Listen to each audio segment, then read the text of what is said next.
applying to Culinary Institute of America. I've worked my whole life for this. That's amazing. You definitely got this. Let's do it. All right.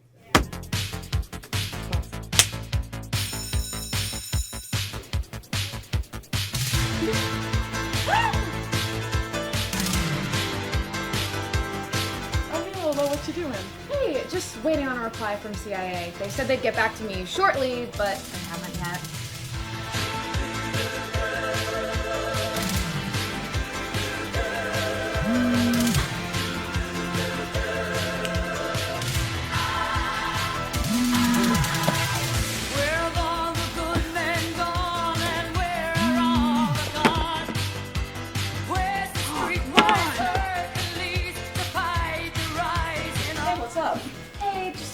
Still waiting on CIA. You know, the shortly is really not coming very short. Alright, good luck with that. Thanks. This is not shortly!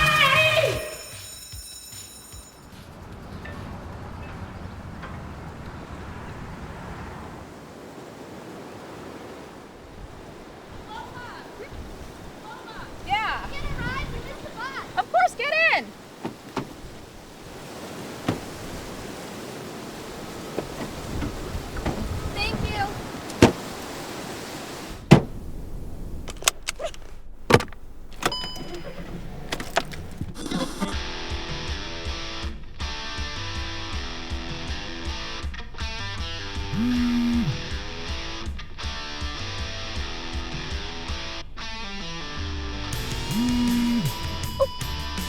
What was that? Ah, it's probably.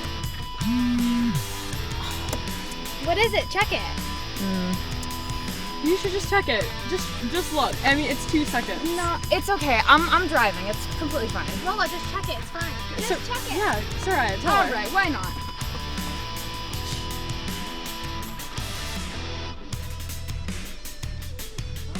Oh my god, I got in! You did? From that? Oh my god, I just got in! No, you didn't. Oh my gosh! Oh my gosh, I got in! That's literally so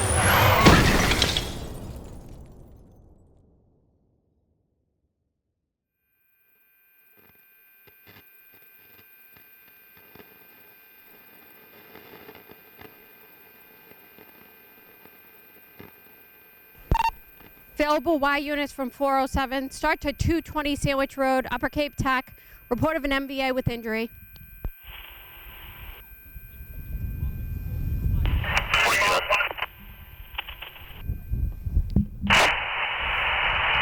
has it.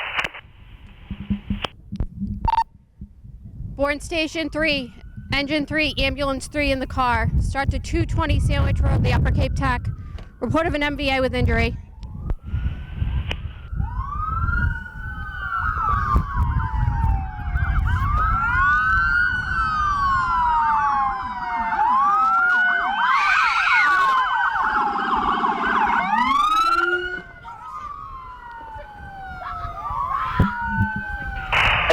One car 3 is on for the MVA. Go ahead and check the status on that, Receive car 3, you're on the air. Checking the availability of med flight. Engine 3 is on responding. Upper Cape. Motor vehicle crash. Engine 3 is on the air.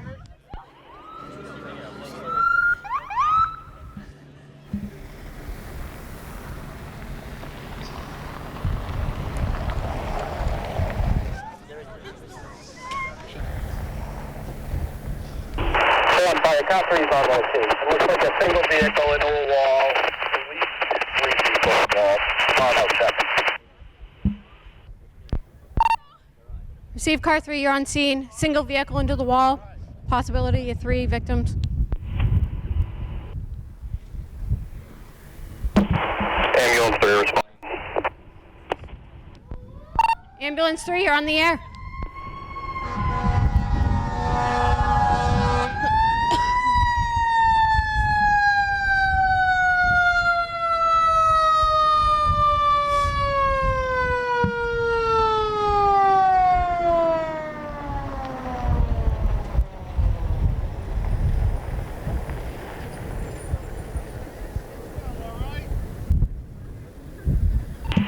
One flight, car 3's command. Got one priority 1, one priority 3, and a possible condition 13. Receive car 3, you have command. One priority 2, one priority 3, possible condition 13. Engine 3 on. Engine 3 is on location. Fire alarm command, go ahead and start med flight. Receive 5-minute ETA for med flight. 5-minute received. Engine 3's gonna be doing extrication with patients. Receive. Engine 3 doing extrication.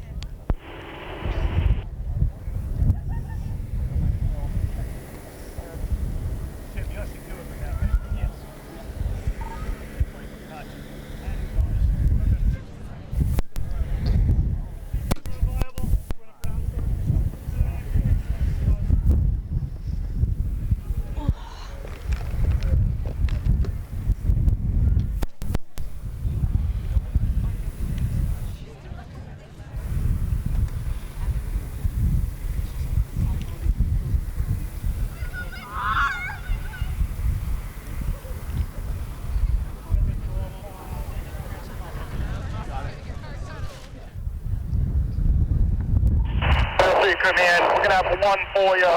Got med flight coming in when you arrive, southeast.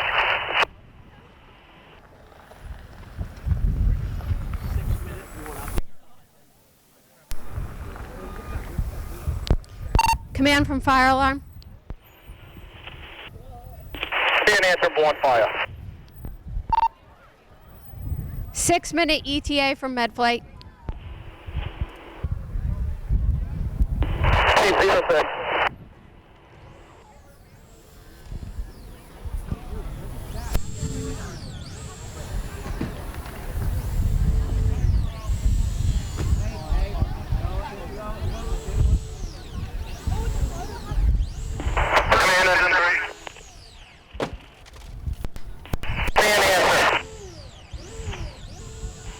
Organizing extrication. It's gonna take us a few minutes.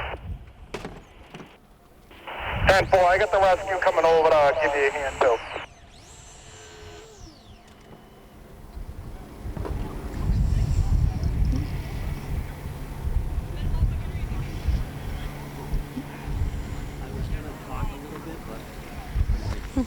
Their communication is more important.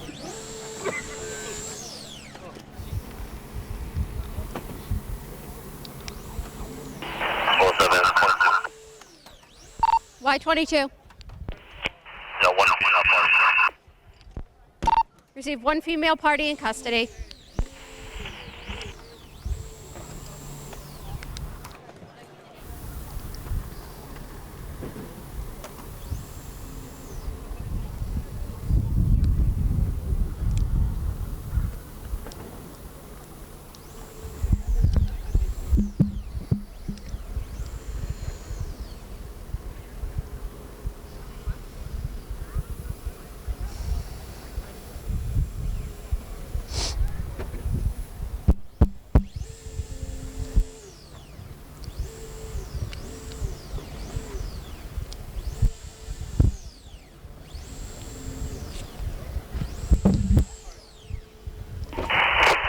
Command from Car 2. Right, Car 2. 3 minutes on the helicopter.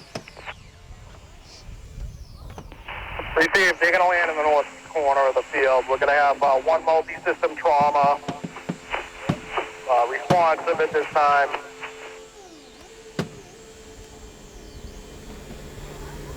Fire alarm, Car 2.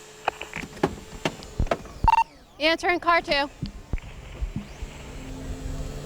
All companies on location are committed. Extended amount of time awaiting the arrival of a med flight for one transport to a trauma center. One PD are dealing with the driver, and we will need the medical examiner to the scene. Receive, you're going to be tied up. Medical examiner to the scene. One med flight with multi-system trauma. Born PD handling the driver.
command, Boston med plate on the ground.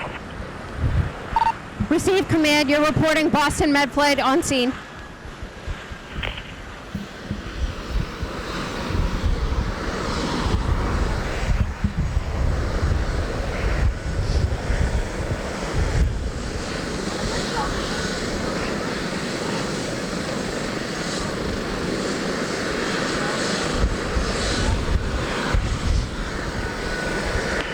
On command. Answering command.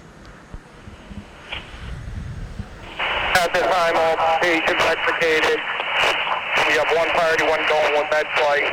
We have another priority 3 that's refused. And we have one condition 13 on scene.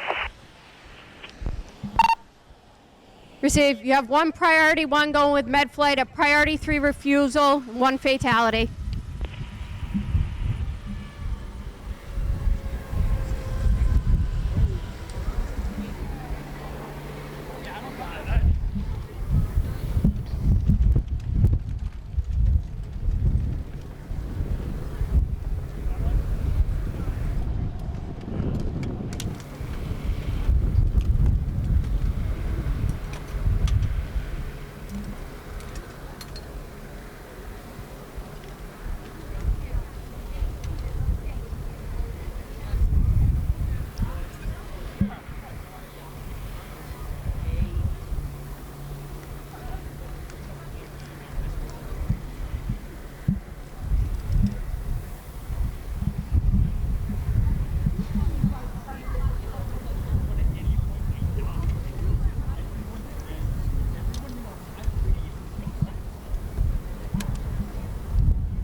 Y-17.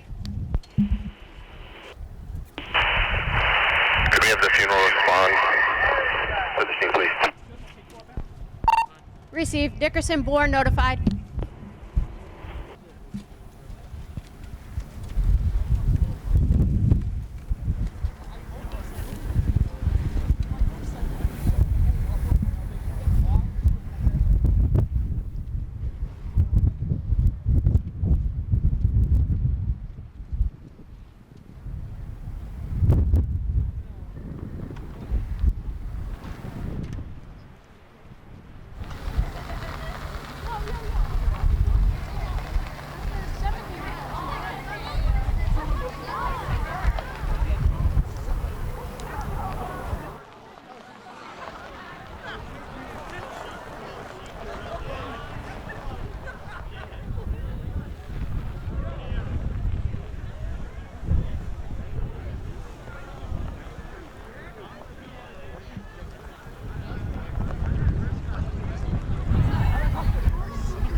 Answering command. Boston med flight has the patient. They're going to be going to Brigham and Women. Units on scene to be tied up approximately 15 minutes. Receive. Boston med flight to Brigham and Women's. You're going to be tied up 15 minutes.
All right, can we get a huge round of applause for our first responders?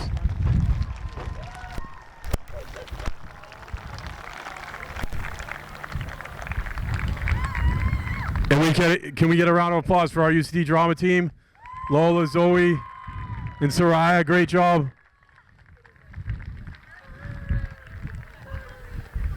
So seniors, what you saw is obviously an enactment, but you may have some questions about what you saw. Just show of hands. How many of you are just in awe of our first responders? Just raise your hand. Excellent job. So I want to open it up, students. Mr. Lazat, if you had the narrator mic, if you have a question for our first responders about their job, about what happened, we want to open that up for you to ask those questions, and I can hand the mic over to our police and fire medical personnel that they can answer them. So if anyone has a question, just raise your hand.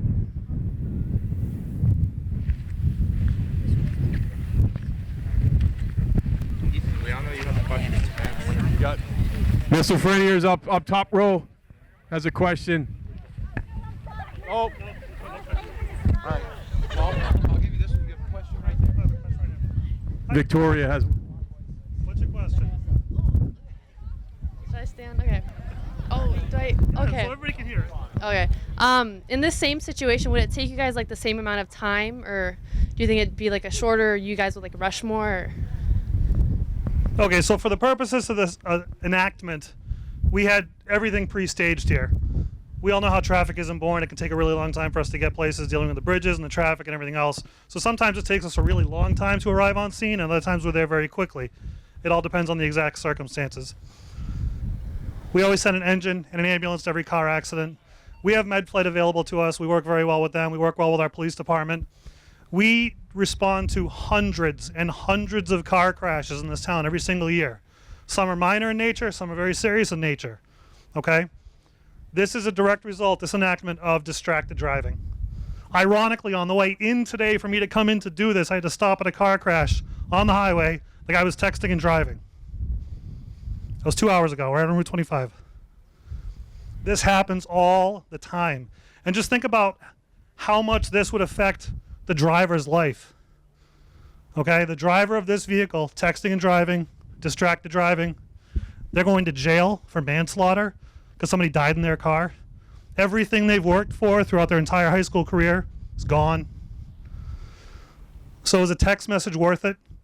That's what we want you to get out of this, okay? Driving is a very serious responsibility. You guys are all young adults. You have your whole futures ahead of you. Don't throw it away for a text message. It's pretty simple, right? Please take that away from this. Any other questions?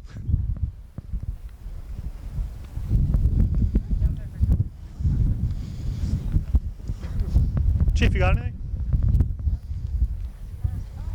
I got a mic here, Joe.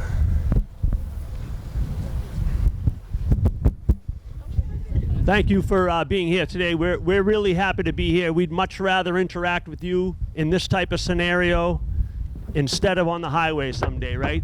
What Lieutenant Edgecombe just said, a text message, a phone call is not worth your life. You'll notice from the exercise, the fatality was the person that was not seat belted, right? We go to hundreds of car accidents every year. The most seriously injured people are the ones that don't wear your seatbelt. So please always wear your seatbelt. Don't be lulled into a sense of security thinking, hey, this car has airbags, because the airbags work as a system with the seatbelts, right? So seatbelts are so important. They keep you in place, and then the airbags help augment that, right? So don't ever just think, hey, this car has airbags, I'm going to be safe. We appreciate the opportunity the school gives us to come out and interact with you. We appreciate MedFlight coming. Does anybody have any questions for the police or the fire or the MedFlight helicopter team that came in? Is there a mic?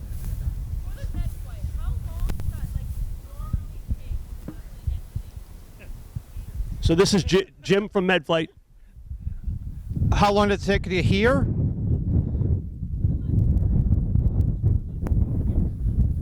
To get to the scene, so from here, this aircraft came from Mansfield, so that was only a 14-minute flight. So when the call comes in, the closest helicopter gets sent. That could range. We have another helicopter up in Plymouth, is another 10 to 14 minutes. Sometimes it can take up to a half an hour, so it kind of depends on when the call happens, our availability, and which helicopter is closest. But for pretty much the closest helicopter is like 10 to 15 minutes away. And then to go, we usually go to Rhode Island from down here, which is probably a 20-minute flight to a level 1 trauma center, which is the highest level trauma center that we take these patients to. I was just going to pick up on that.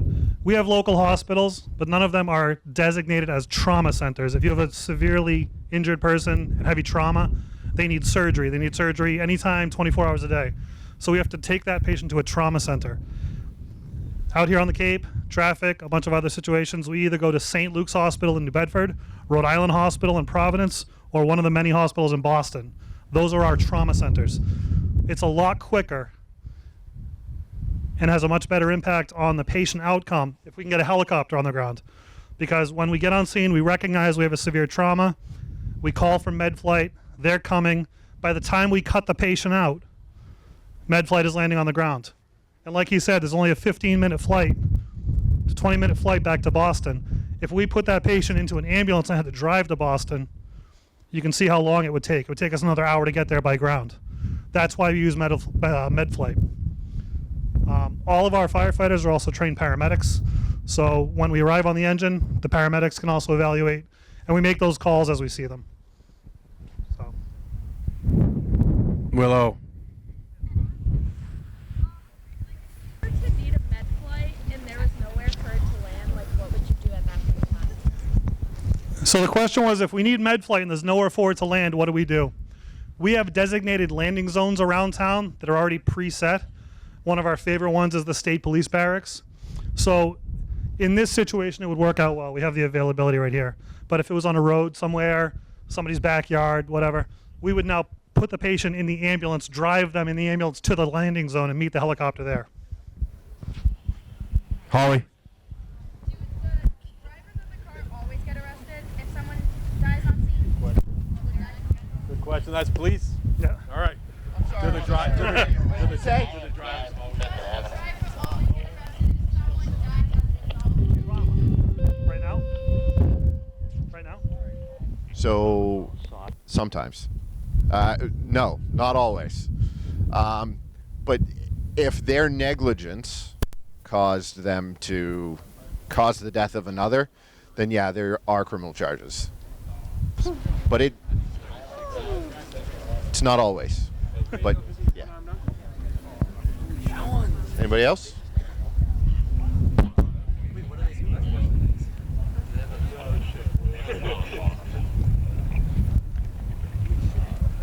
Any other questions?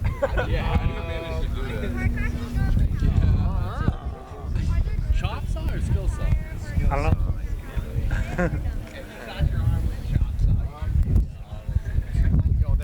What is it? When crashes happen, the fire combustion that you see.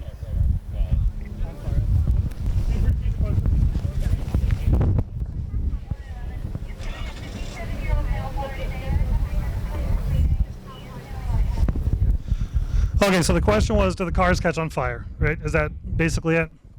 Sometimes they do. Usually not, but they can. It depends if the fuel line gets ruptured or something happens or sparks. It certainly can. We've been to car crashes that are on fire and had to pull people out very quickly. We've had people die in their cars because they're on fire. So it's an absolute possibility. This just goes to show you how quickly things happen in this town. They're going to a trauma call right now. Somebody just cut their arm with a chop saw, and that's where they're going right now. So these things happen very quickly for us, and we have to make it work every day on a call-by-call basis. So the helicopter might actually be getting used really quick here. Any other? Yes. How serious does an injury have to be to get the med flight? Excellent question. There's a lot of variables that play into that. It's all based on suspicion. We don't have x-ray vision. We can't actually tell what's going on, how badly somebody's bleeding inside. We have to look at their vital signs, how they're presenting, and what we call the mechanism of injury, how serious the crash is. And if we think there's a possibility that they have bad injuries internally, we'll fly them as a precaution or go to a trauma center as a precaution. Our hope is that we fly them and they get there and there's nothing wrong with them. That's great. But if they need more, if they need surgery or any other extensive care, they're already at the right place. So it's really just a guess, honestly, and it's a guess based on experience.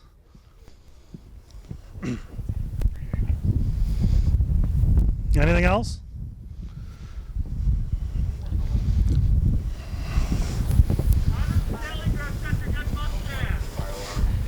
What was that? Yeah, right. Don't give him credit. It's not that good. It came with the job. Yeah.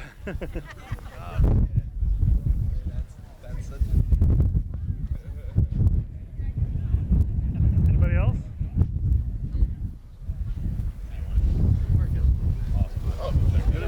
What's your question? I feel like this is more for you. Like, so if you showed up to a scene and somebody was already dead in the car, are you to arrest them first or question them first? Probably you. In the back. In this type of series of an Yeah. So, did everybody hear that question? Because I noticed you arrested her and just threw her in the back of your car. I didn't know, like. So there was a bit of questioning that got me to what I had enough to arrest after I questioned her. She said she was on her phone, and then I knew that there was death or serious bodily injury because she was on her phone and she crashed. So sometimes it's just a 2-second conversation gets me enough to arrest somebody.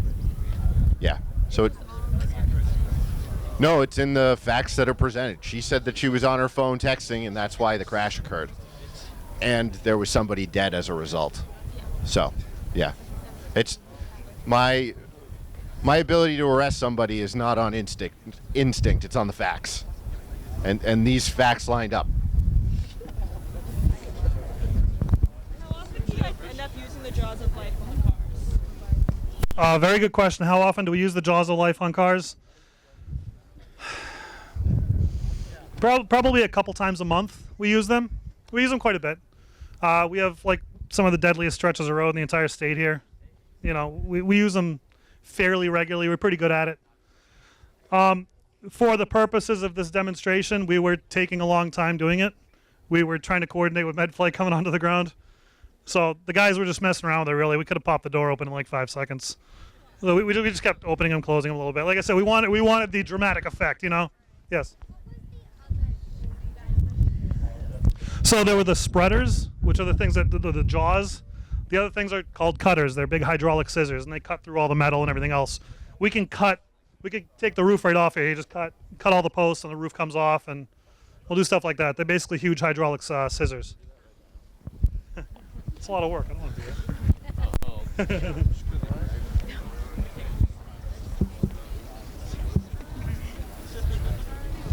Anything else?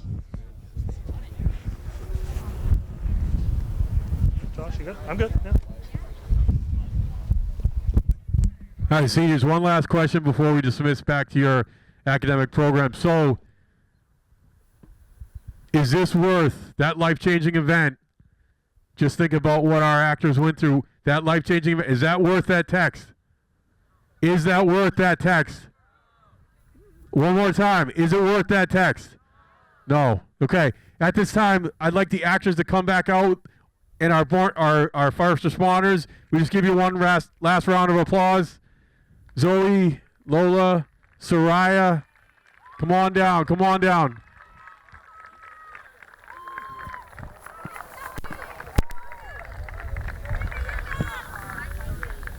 Thank you so much to all our first responders. One last round of applause, and then we can head back to your class.